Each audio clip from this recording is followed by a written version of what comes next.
नमस्कार, बहुत स्वागत है आपका डेली 24 भारत में। मैं हूं आपके साथ अनीता शर्मा। शुरुआत करते हैं उत्तर प्रदेश की बड़ी खबरों से।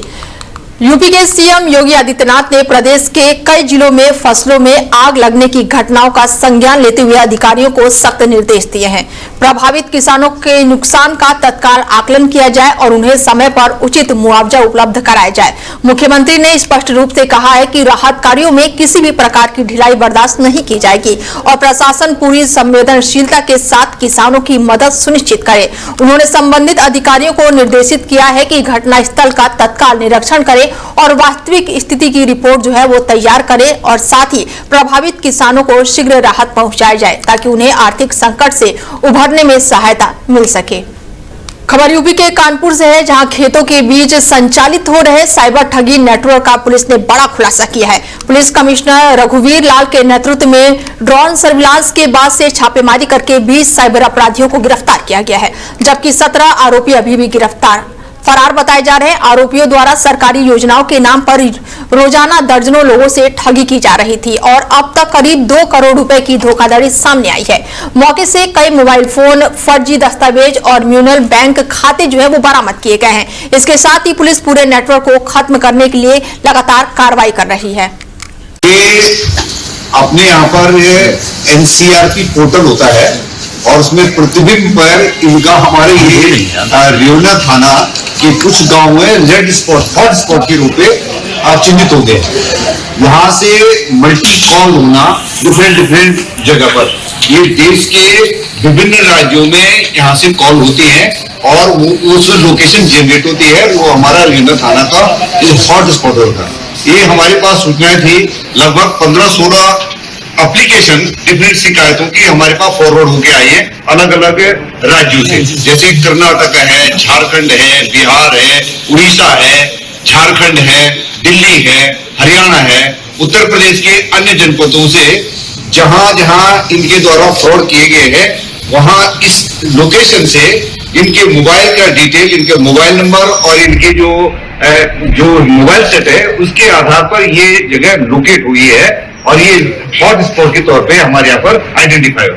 ये हमारे पास सूचना थी, हमारी टीमें, हमारे डीसीपी, एडिशनल डीसीपी और एसीपी ने हम लोगों के साथ डिस्कशन होने के बाद हमने प्लान करा और प्लान के बाद ये देखा कि अगर यदि हम गांव में कोई सीधे रेड करेंगे तो ये सीधे भाग के चले जाते हैं। ये जाते हैं कॉटन थ्रेड मिल्स होते हैं, खास करके एरोड जो तमिलनाडु का ये इंडस्ट्रियल टाउन है, वहां पर ये काम करते हैं, पुणे में काम करते हैं और गुजरात में काम करते हैं।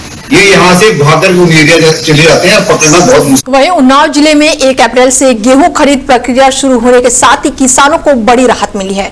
भगवंत नगर प्रथम और द्वितीय क्रय केंद्रों पर अब तक 400 कुंटल से अधिक गेहूं की खरीद की जा चुकी है।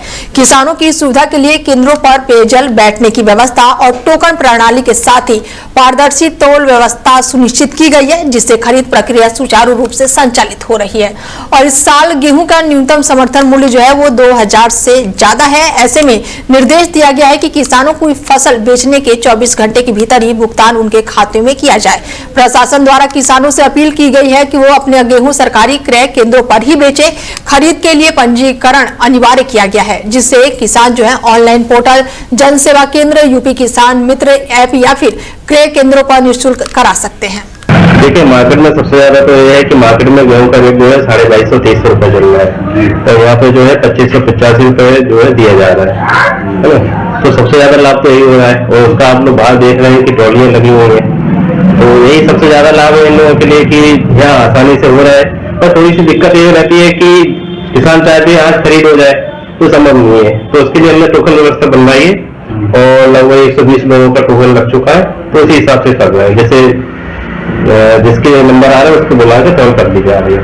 15 दिन की अंतिम दिन रखी गई, क्या लगता है इतने दिन में होता? हाँ, आराम से हो जाएगा।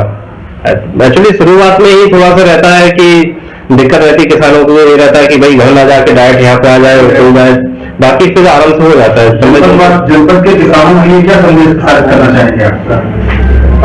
जनपद के किसान बस ये है कि हड़बड़ ना करें, बारिश से सूखा लेके आए। हम लोग के लिए सबसे बड़ी दिक्कत यही होती है कि गेहूं गीला आता है तो उसमें हम लोगों को समस्या होती है, उसकी क्वालिटी और क्वांटिटी भी कम होती है, क्वालिटी से तो कम्प्रोमाइज होता ही है। तो ये है कि सूखा लेके आए और अच्छा लेके आए बस। लखनऊ में एक बार फिर से पोस्टर पॉलिटिक्स जो है वो तेज होती नजर आ रही है, जहां पर समाजवादी पार्टी के नए नेता द्वारा लगाए गए नए पोस्टरों ने राजधानी का सियासी माहौल जो है वो गर्म कर दिया है। शहर के प्रमुख जगहों पर लगाए गए इन पोस्टरों में अखिलेश यादव को लेकर भारतीय जनता पार्टी पर सीधा निशाना साधा गया है। पोस्टर में लिखा गया है कि लियारी का डर दिखाकर यूपी में अपनी नाकामी छुपाओगे कब तक और झूठे पोस्टरों से बहलाओगे कब तक, जिससे राजनीतिक आरोप और प्रत्यारोप की वो नई बहस अब शुरू हो गई है। साथ ही पोस्टर में साल 2027 के विधानसभा चुनाव में अखिलेश यादव की वापसी का भी दावा भी किया गया है, जिसे लेकर राजनीतिक हलकों में चर्चाएं तेज हो गई है। पोस्टर सामने आने के बाद से राजधानी में सियासी पारा जो है वो लगातार बढ़ता ही जा रहा है। ऐसे में बयानबाजियां बढ़ने की संभावना जताई जा रही है, जिससे आने वाले समय में पोस्टर पॉलिटिक्स और तेज होने के संकेत मिल रहे हैं। गोंडा नगर के मोहल्ला इमामबाड़ी में एक गरीब परिवार ने घर के पास गंदगी, बंद नाले और खतरनाक पेड़ों से परेशान होकर जिलाधिकारी से कार्रवाई की मांग की है। पीड़ित का आरोप है कि नाला पटे जाने से गंदा पानी जो है वो घर में भर जाता है और पेड़ों की टहनियां गिरने से मकानों को नुकसान पहुंच रहा है। कई शिकायतों के बावजूद भी कार्रवाई न होने पर प्रशासन से जल्द समाधान की अपील की गई है। मोहल्ला इमामबाड़ा के रहने वाले जिलाधिकारी को 2024 से कोई सुनवाई नहीं हो रही है। हमारे घर में बाल गिर रहा है, हम गरीब आदमी हैं, बार बार बाल गिर रहा है, शिकायत करते हैं पर हमारी सुनवाई नहीं होती, सुनते नहीं। किस लिए मतलब बास के लिए शिकायत कर रहे हैं, क्या परेशानी है? परेशानी हमारा ट्रैक्टर का घर है, टूट जाता, नान बच्चे हैं हमारे, दब जाए मर जाए, रात बिरात आंधी पानी आता है, तमाम बोलो तो उल्टा सीधा गाय। और आप भी देख सकते हैं कि वीडियो भी बनाया, पानी भरा था हमारे घर में। तो इसकी शिकायत नगर पालिका में आपने की? नगर पालिका में शिकायत करूँ तो कोई सुनता ही नहीं, कोई अधिकारी नहीं सुनता। नगर पालिका 2024 से लोगों तक हर एप्लीकेशन लगा है, मंत्री को, जिलाधिकारी को दिए, नगर पालिका दिए, डीएम को दिए, फैजाबाद में दिया, जरूरी नहीं आती, जरूरी लगा 2025 में हुआ दिए, 19 में। ये कच्चे मकान बने हुए हैं आपके, ट्रैक्टर की दीवार से पन्नी के छांव से आप रह रहे हैं, तो अब ये तो बड़े हादसे का दावत दे रहा है। तो इसकी शिकायत आपने कहाँ की है और क्या चाहते हैं आप, जिससे आप चाहते हैं कि बात कर जाए? हमारे लोग का घर गरीब आदमी का रात बिरात गिर जाए तो मर जाएगा। ट्रैक्टर का घर है हमारा, टूटा फूटा पन्नी लगाए, मुआयना भी कर ले चाहे जिसको करना हो। मोहल्ला इमामबाड़ा के रहने वाले। बलिया जिले में स्वीकृत नए मेडिकल कॉलेज का नाम जो है वो जनपद के आराध्य महर्षि भृगु के नाम पर रखे जाने की घोषणा के बाद से पूरे क्षेत्र में खुशी की लहर दौड़ गई है। लंबे समय से प्रतीक्षित मेडिकल कॉलेज को मंजूरी मिलना और उसका नाम महर्षि भृगु के नाम पर रखने के फैसले को जिला के लिए ऐतिहासिक उपलब्धि माना जा रहा है। इस अवसर पर भारतीय जनता पार्टी के कार्यकर्ताओं ने उत्साहपूर्वक जश्न मनाया और एक दूसरे को मिठाई खिलाकर खुशी जाहिर की। परिवहन मंत्री दयाशंकर सिंह के कैंप कार्यालय पर बड़ी संख्या में कार्यकर्ता जो है इकट्ठा हुए हैं, जहां पर पार्टी के नेता अरुण सिंह के नेतृत्व में कार्यकर्ताओं ने शीर्ष नेतृत्व के प्रति आभार व्यक्त किया और इस दौरान परिवहन मंत्री के भाई धर्मेंद्र सिंह का मुंह मीठा करके सभी ने इस निर्णय का स्वागत किया। जैसे कि आप देख रहे हैं कि ऐतिहासिक है मेडिकल कॉलेज आना बलिया में, ये सौभाग्य की बात है। और हमारे माननीय परिवहन मंत्री जी ने पहले ही बोला था कि मेडिकल कॉलेज मैं बलिया में लाऊंगा, जो कि चुनाव के मुद्दे में उन्होंने बोला था। जैसे कि आप बिरगू जी का कॉरिडोर देख लीजिए, कदम नाला का देख लीजिए, तमाम ऐसे बाईपास रोड देख लीजिए। जैसे आप देख रहे होंगे कि होर्डिंग भी लगा है मेरा, तो उसमें तमाम रोडों का चर्चा और विकास का हुआ है। और मंत्री जी जैसे बोले थे उससे कहीं ज्यादा उन्होंने ये बलिया के लिए विकास करके दिखाया है। और ये मंत्री जी थे तभी ये पॉसिबल था कि इतना विकास हो पाया। एक चीज और चर्चा चल रहा है कि जो महर्षि भृगु का नाम से जो मेडिकल कॉलेज जो बना है, ये कहाँ से सोचा? ये पहले ये चिट्ठी पांडे के नाम से मेडिकल कॉलेज होना था। जैसे कि आप जानते हैं कि बलिया को भृगु जी के नाम से ही जाना जाता है पूरे देश और पूरे विदेश में। तो उसके हिसाब से भृगु जी के ही नाम से रखा गया कि जो जिसके नाम से हम लोग जाने जाते हैं उसी नाम से रखा जाए मेडिकल कॉलेज। जैसे बलिया में अमर शहीद मंगल पांडे के बलिदान दिवस के अवसर पर बागी बलिया में उन्हें भावभीनी श्रद्धांजलि अर्पित करते हुए भव्य सर्वदलीय श्रद्धांजलि सभा का आयोजन किया गया। शहर के कदम चौराहे पर आयोजित इस कार्यक्रम में विभिन्न राजनीतिक दलों के प्रतिनिधि, सामाजिक कार्यकर्ता और बड़ी संख्या में आम नागरिक एक मंच पर इकट्ठा हुए। ऐसे में कार्यक्रम का नेतृत्व मंगल पांडे समिति के अध्यक्ष शशिकांत चतुर्वेदी ने किया, जहां पर उपस्थित वक्ताओं ने मंगल पांडे का साहस, त्याग और राष्ट्रभक्ति को याद करते हुए उनके योगदान को नई पीढ़ी के लिए प्रेरणा स्रोत बताया। सभा के दौरान देशभक्ति के नारों से पूरा वातावरण गूंज उठा और लोगों ने कहा कि मंगल पांडे द्वारा किए गए क्रांति के शंखनाद ने भी भारत को स्वतंत्रता की नींव मजबूत की, जिसकी बदौलत आज देशवासी स्वतंत्र वातावरण में जीवन जी रहे हैं।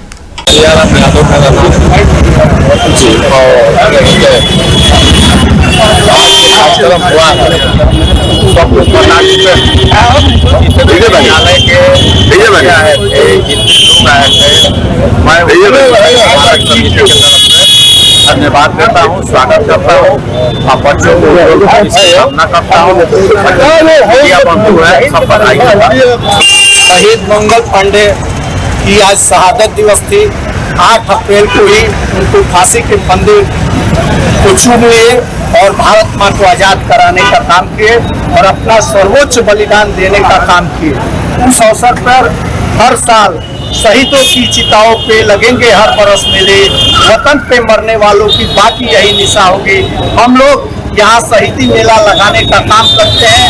8 अप्रैल को पूरे जनपद के साहित्यकार, पत्रकार, बुद्धिजीवी, स्कूली बच्चे यहाँ आकर के और शहीद को नमन करने का काम करते हैं। कार्यक्रम कहेंगे कि जो आने वाली पीढ़ी इस बात को समझे कि भारत की आज़ादी चुनाव करने से नहीं हुआ था, उनकी बहाने से आज़ादी मिली थी और फांसी के फंदे पर लड़ाई लड़ने के लिए और उसको चुनने के लिए आज़ादी मिली थी।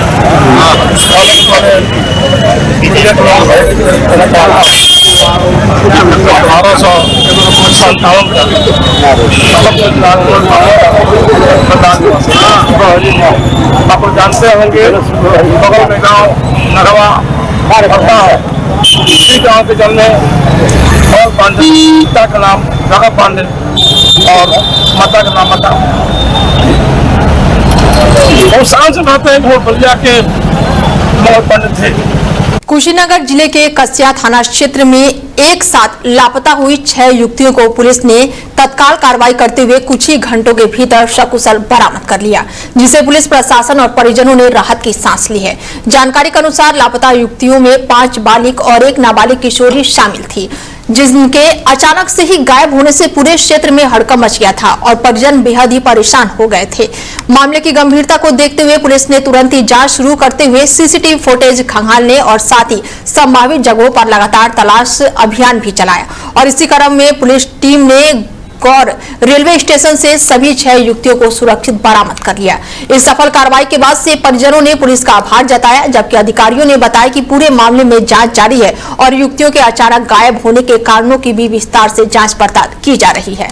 पीलीभीत क्षेत्र में सड़क पर आवारा पशुओं के आपस में भिड़ने से अफरा तफरी मच गई और कुछ ही देर के लिए जाम जैसे हालात बन गए और इस दौरान कई बाइक और साइकिल क्षतिग्रस्त हो गए, जबकि कई लोग बाल बाल बच गए। घटना का वीडियो सोशल मीडिया पर वायरल होने के बाद से लोगों ने प्रशासन से आवारा पशुओं पर रोक लगाने की मांग की है। अमेठी जिले में एक बार फिर से पोस्टर वार का सिलसिला तेज हो गया है, जिससे स्थानीय स्तर पर सियासी माहौल जो है वो गर्म हो गया है। हाल ही में सड़क किनारे लगाए गए विवादित पोस्टरों को लेकर समाजवादी पार्टी कार्यकर्ताओं ने पुलिस से शिकायत की थी, जिसके बाद अब सोशल मीडिया पर एक और पोस्टर वायरल होने से नया विवाद खड़ा हो गया है। वायरल पोस्टर में सीएम योगी आदित्यनाथ को आपत्तिजनक शब्दों से संबोधित किया गया है, जबकि अखिलेश यादव को लेकर अलग तरह का संदेश दर्शाया गया है। पोस्टर वायरल होने के बाद से क्षेत्र में हड़कंप मच गया है और लोगों में नाराजगी देखने को मिल रही है। स्थानीय लोगों और कार्यकर्ताओं ने मामले को गंभीर बताते हुए प्रशासन से पोस्टर लगाने वालों के खिलाफ सख्त कार्रवाई की मांग की है। वहीं पुलिस पूरे प्रकरण की जांच में जुटी हुई है और सोशल मीडिया पर वायरल पोस्टर के सत्यापन का पता लगाने में जुटी हुई है, ताकि माहौल खराब करने की कोशिश करने वालों पर उचित कार्रवाई की जा सके। वहीं इस क्षेत्र में उस समय सनसनी फैल गई है जब सड़क किनारे एक अज्ञात महिला का शव मिलने की सूचना पुलिस को प्राप्त हुई। सूचना मिलते ही थाना प्रभारी अपनी टीम के साथ तत्काल मौके पर पहुंचे और घटनास्थल का निरीक्षण किया। शुरुआती जांच में महिला की उम्र जो है लगभग 30 से 35 साल के बीच में बताई जा रही है। उसके सिर पर चोट के निशान भी पाए गए हैं, जिससे मामला संदिग्ध परिस्थितियों में मौत का बताया जा रहा है। पुलिस ने मौके पर पहुंचकर आसपास के लोगों से पूछताछ शुरू कर दी और शव की शिनाख्त के प्रयास लगातार किए जा रहे हैं। साथ ही घटनास्थल का बारीकी से निरीक्षण करते हुए आवश्यक साक्ष्य एकत्रित किए जा रहे हैं और आगे की कार्रवाई पुलिस ने तेज कर दी है। काकोरी थाना अंतर्गत मोहान रोड से इब्राहिमगंज पुराना गांव रोड की तरफ जो सड़क जा रही है उस पर एक आज अज्ञात महिला की डेड बॉडी मिली, जिसकी उम्र लगभग 30 वर्ष के करीब है। इसके सिर पे चोट के निशान है और शरीर में कई जगह नीलगू बने हुए हैं। इस संबंध में महिला की शिनाख्त के लिए पड़ोसी जनपद उन्नाव और यहाँ के समस्त थानों से संपर्क किया जा रहा है, जिससे कि महिला की शिनाख्त हो सके और तदनुसार आवश्यक वैधानिक कार्रवाई की जा सके। बॉडी को पोस्टमार्टम के लिए भिजवाया गया है और टीमें सक्रिय कर दी गई हैं। आसपास के कैमरों को चेक किया जा रहा है, अन्य वैधानिक कार्रवाई की जा रही है। ग्रामीण आशंका जता रहे क्या दुष्कर्म करने के बाद हत्या हुई नहीं? सारे पहलुओं की छानबीन की जा रही है और पोस्टमार्टम से क्लियर हो जाएगा कि कैसे है। जो भी तथ्य आएंगे तदनुसार वैधानिक कार्रवाई की जाएगी। ललितपुर जिले के थाना मेहरौली क्षेत्र में देर रात गांव के बीच एक डंपर पलटने की घटना सामने आई है, जिसमें पुलिस ने तत्काल कार्रवाई दिखाते हुए घायल चालक को सुरक्षित बाहर निकालकर मानवता की मिसाल पेश की है। बताया जा रहा है कि चालक शराब के नशे में वाहन चला रहा था और इसी दौरान संतुलन बिगड़ने से डंपर सड़क पर पलट गया और सूचना मिलते ही पुलिस टीम मौके पर पहुंची और डंपर के अंदर फंसे चालक को कांच तोड़कर बाहर निकाला गया, जिसके बाद से घायल चालक को तत्काल ही अस्पताल मेडिकल कॉलेज में भर्ती कराया गया, जहाँ उसका उपचार जारी है। गनीमत है कि इस हादसे में कोई भी बड़ा नुकसान नहीं हुआ और समय रहते चालक को सुरक्षित निकाल लिया गया। घटना का वीडियो भी सामने आया है, जिसमें पुलिस की तत्काल कार्रवाई और राहत कार्य स्पष्ट रूप से दिखाई दे रहे हैं। वहीं एटा जिले में एक चौंकाने वाला मामला जो है वो निकलकर सामने आया है, जहां पर साल 2023 में मृत घोषित व्यक्ति के नाम से साल 2024 में जमीन का बैनामा होने का आरोप लगाया गया है। जानकारी के अनुसार जथारा क्षेत्र के रसीदपुर निवासी सूरजपाल की 18 जनवरी 2023 को मृत्यु हो चुकी थी, लेकिन इसके बावजूद भी उनकी जमीन का बैनामा 2 लोगों के पक्ष में किए जाने की बात सामने आई है, जिससे परिवार हैरान रह गया। जब संबंधित लोग खेत पर पहुंचकर फसल को अपना बताने लगे, तब मृतक की पत्नी कृष्णा देवी अपने बेटों के साथ अलीगंज सीओ कार्यालय पहुंची और मामले में शिकायत दर्ज कराई। वहीं क्षेत्र अधिकारी ने पूरे प्रकरण की जाँच करके आवश्यक कार्रवाई करने का आश्वासन दिया है। मामला यह है कि हमारे पिताजी की जमीन है सतुतिया जगदीश 72 नंबर में, ये लगभग 6.5 बीघा के आसपास जमीन है और हमारे पिताजी 18/1/2023 को खत्म हो गए थे। उसके बाद में इन्होंने 2024 में आकर के हमारे पिताजी से बैनामा करवा लिया किसी ने और पिताजी पता नहीं कहाँ पे जिंदा हो गए, हमें तो अब तक मिले नहीं है। तो इसी बात के ऊपर हमने यहाँ शिकायत दी है और हमने यहाँ भी शिकायत दी है, कप्तान साहब को भी शिकायत दी है। बैनामा की कॉपी किसी के थ्रू हमारे को मिली है, नहीं हमारे पिताजी का कोई फोटो नहीं है और न ही उस गांव के किसी आदमी का फोटो है।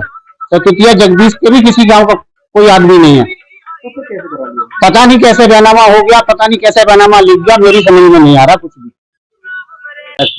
पीलीभीत जिले के थाना अमरिया क्षेत्र के एक गांव में नाबालिग बच्ची से दुष्कर्म के मामले में पुलिस ने तत्काल कार्रवाई करते हुए 3 आरोपियों को महज कुछ ही घंटों के भीतर गिरफ्तार कर लिया। घटना की जानकारी मिलते ही पुलिस ने मामले को गंभीरता से लेते हुए तत्काल जांच शुरू की और दबिश देकर सभी आरोपियों को हिरासत में ले लिया। पुलिस ने तीनों आरोपियों के खिलाफ संगीन धाराओं में मुकदमा दर्ज करके उन्हें न्यायालय के समक्ष पेश करने के बाद से जेल भेज दिया है। अधिकारियों का कहना है कि इस प्रकार के संवेदनशील मामलों में तत्काल कार्रवाई सुनिश्चित करना प्राथमिकता है और पीड़ित को न्याय दिलाने के लिए आगे की कार्रवाई तेज कर दी गई है। रायबरेली में बैंक ऑफ बड़ौदा से जुड़े पर्सनल लोन घोटाले का पुलिस ने खुलासा करते हुए फर्जी लोन दिलाने वाले एक गिरोह का भंडाफोड़ किया है और इस मामले में पुलिस ने अब तक नामजद 48 आरोपियों में से 5 आरोपियों को गिरफ्तार कर लिया है, जिनमें 2 महिलाएं भी शामिल है। गिरफ्तार किए गए आरोपी गैर जनपद के रहने वाले बताए जा रहे हैं, जो फर्जी सैलरी स्लिप और नकली नियुक्ति पत्र तैयार करने के बैंक से धोखाधड़ी के जरिए पर्सनल लोन स्वीकृत करवाने का काम करते थे। पुलिस के अनुसार आरोपियों को शहर कोतवाली क्षेत्र में राणा नगर इलाके से गिरफ्तार किया गया है। मामले की गंभीरता को देखते हुए पुलिस गिरोह के अन्य फरार आरोपियों की तलाश में लगातार दबिश दे रही है और पूरे नेटवर्क की जांच की जा रही है ताकि इस धोखाधड़ी में शामिल सभी लोगों के खिलाफ सख्त कार्रवाई की जा सके। ये प्रकरण कोतवाली थाना क्षेत्र का है। इसमें बैंक ऑफ बड़ौदा के द्वारा 29 दिसंबर 2025 को एक मुकदमा लिखाया गया था जिसमें फर्जी लोन लेने के प्रकरण के बारे में रिपोर्ट दर्ज कराई गई थी। उसी में आज कुल 5 लोगों को गिरफ्तार किया गया है जिसमें 3 महिलाएं 2 पुरुष है। इन लोगों का जो मोडस ऑपरेंडी ये है कि ये लोग एक फर्जी ट्रेजरी का के नाम से अकाउंट खोलते हैं और उसके बाद एक parallel salary account fake documents पर क्रिएट करते हैं और उस पर कुछ महीनों का इंस्टॉलमेंट्स भेज के उसमें कंटिन्यूअस इंस्टॉलमेंट भेज के ये शो करते हैं बैंक के सामने कि ये लोग एक सैलरी अकाउंट चला रहे हैं और उस फेक सैलरी अकाउंट पे ये लोग पर्सनल लोन सैंक्शन करा के फिर उसमें जो मूल व्यक्ति होता है उसको एक जो स्मॉल अमाउंट देके बाकी धन का गबन कर जाते हैं। तो इसी क्रम में कुल 48 पर्सनल लोन के ऐसे अकाउंट्स ट्रेस किए गए हैं जिसमें इस तरह का ट्रांजैक्शन हुआ। देखिए ये विवेचना का हिस्सा है। विवेचना में अभी जो दिसंबर में मुकदमा लिखा गया था उसमें अभी 5 लोगों का नाम प्रकाश में आया है। आगे विवेचना जारी है और ये सुनिश्चित मतलब ये निश्चित है कि इसमें अन्य भी लोगों का नाम प्रकाश में आएगा क्योंकि 48 बैंक अकाउंट्स है। ये प्रिलिमिनरी इंक्वायरी के तहत में जो विवेचना के अगले स्टेजेज में जो अभी हम लोगों ने कैच होल्ड किए हैं तो 5 लोगों को पकड़ा है। बाकी इसमें विवेचना जारी रहेगी और जो तह तक जाते हुए जो भी इसके मेन परपेट्रेटर्स हैं या फिर और जो ग्रुप है उन सभी को पकड़ा जाएगा। उनके खिलाफ आगे की विधिक कार्रवाई की जाएगी। गैंगस्टर की भी कार्रवाई की जाएगी क्योंकि इन्होंने पूरे गैंग बनाकर एक जो है इस तरह की घटना को कारित किया है। खबर यूपी के वाराणसी क्षेत्र से है जहां इलाके में लगभग 60 साल से चले आ रहे अवैध कब्जे को आखिरकार अदालत के आदेश के बाद से जिला प्रशासन ने हटवा दिया।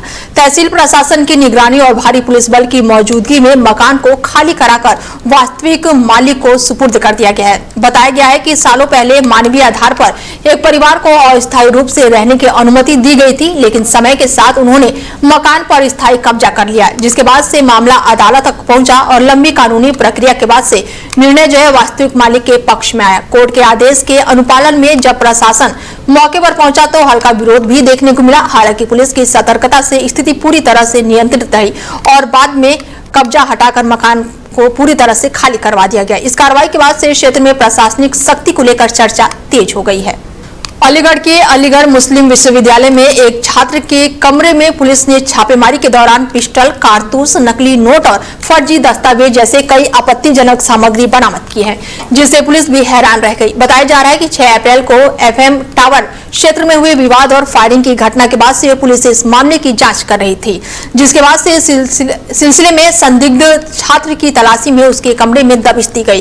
तलाशी के दौरान पुलिस को 32 बोर की पिस्टल, 2 मैगजीन, 15 बोर के 4 खोखे और 9 mm की चली हुई गोली के साथ साथ नकली नोट और कुछ संदिग्ध दस्तावेज भी बरामद हुए। बरामद सामग्री के बाद से पुलिस मामले की गंभीरता को लेते हुए पूरे नेटवर्क और संभावित आपराधिक गतिविधियों की जांच में जुटी हुई है। वहीं विश्वविद्यालय परिषद में इस घटना को लेकर सुरक्षा व्यवस्था भी बढ़ा दी गई है। आप सभी को अवगत कराना है कि 7 अप्रैल को सुबह लगभग 4 बजे एक ढाका नाम के एक व्यक्ति ने क्वासी थाना क्षेत्र के रिहायशी इलाके में एक मकान के बाहर फायरिंग की थी। इसका वीडियो पुलिस को प्राप्त हुआ था और वीडियो के आधार पर पुलिस ने मुकदमा दर्ज किया था और उसकी विवेचना पुलिस द्वारा की जा रही थी, क्वासी पुलिस द्वारा की जा रही थी। इसी संबंध में उस व्यक्ति की पहचान हुई। उस व्यक्ति की पहचान शहबाज नाम के एक स्टूडेंट के रूप में हुई जो कि MCA का स्टूडेंट है, अलीगढ़ मुस्लिम यूनिवर्सिटी का स्टूडेंट है। तो उसको जब पुलिस ने तलाशी दी मैनेजमेंट को अवगत करा के सभी उसी को फॉलो करते हुए उसके हॉल में उसके कमरे में जब पुलिस ने तलाशी दी तो उसके कमरे से पुलिस को 32 बोर की 2 मैगजीन मिली है, पिस्टल की मैगजीन है। साथ ही साथ 315 बोर के खोखे कारतूस मिले हैं, 12 बोर के मिले हैं। कुछ नकली फेक करेंसी मिली है, फेक करेंसी में नोट्स हैं। साथ ही साथ कुछ फर्जी अभिलेख मिले हैं, 20 और अभिलेख मिले, एक लैपटॉप मिला है और एक डिजिटल पेन मिला है और भी सारी काफी सामग्री इसके साथ मिली। उसकी गहनता से हम लोग चेक कर रहे हैं। उसको CBR भी का विश्लेषण किया जा रहा है, लैपटॉप भी चेक किया जा रहा है। फिलहाल बुलेटिन में मेरे साथ इतना ही। दीजिए इजाजत, नमस्कार।